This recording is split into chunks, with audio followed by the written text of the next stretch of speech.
Hello everyone, welcome to Jacoby's Library. I am Zach the Winter Warlock with Storm Gaming Alliance, here to read you another book from my collection that I've gathered in my Skyrim Let's Play, The Adventures of Jacoby. This book is called The Death of a Wanderer. It apparently is it seems to be almost maybe an end-of-life story of an Argonian, but it actually covers the dragon claws that we use to open up the final doors in ancient Nordic ruins. You know, it's got like 3 circles and the animals and stuff, and is actually yet another point towards how to use those claws, looking at the palm and aligning those circles to match the animals in the claw. It's a pretty cool story, and yeah, without further ado, The Death of a Wanderer. The Death of a Wanderer.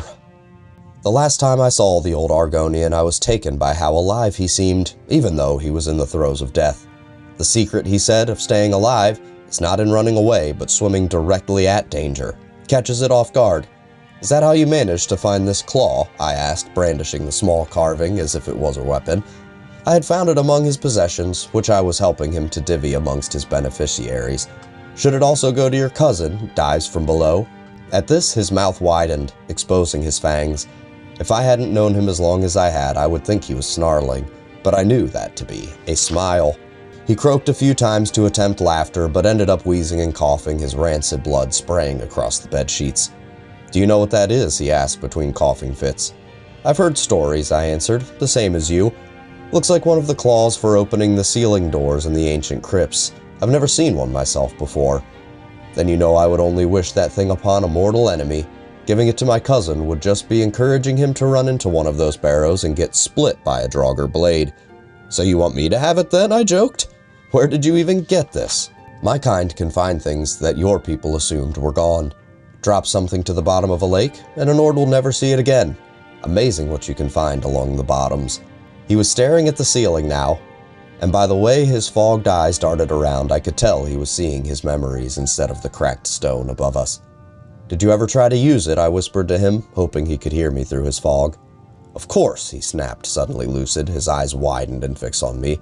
Where do you think I got this? He barked, tearing his tunic open to show a white scar forming a large star-shaped knot in the scales beneath his right shoulder. Blasted Draugr got the drop on me, just too many of them.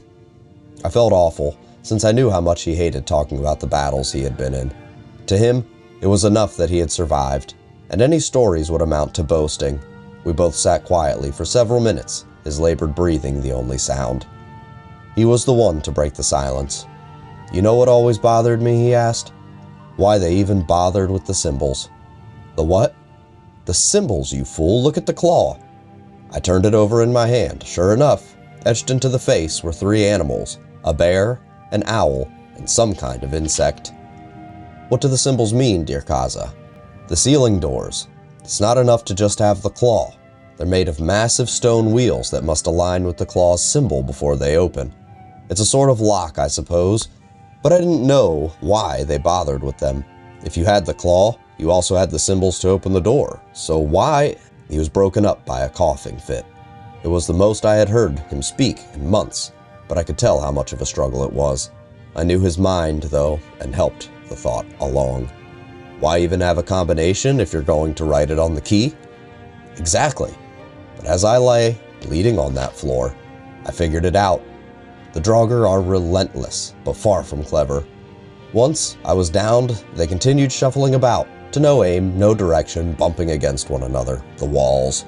So the symbols on the doors were meant to be another lock, just a way of ensuring the person entering was actually alive and had a functioning mind. Then the doors were never meant to keep people out, they were meant to keep the Draugr in. And with that, he fell back asleep. When he awoke several days later, he refused to talk about the Draugr at all, and would only wince and clutch his shoulder if I tried to bring them up.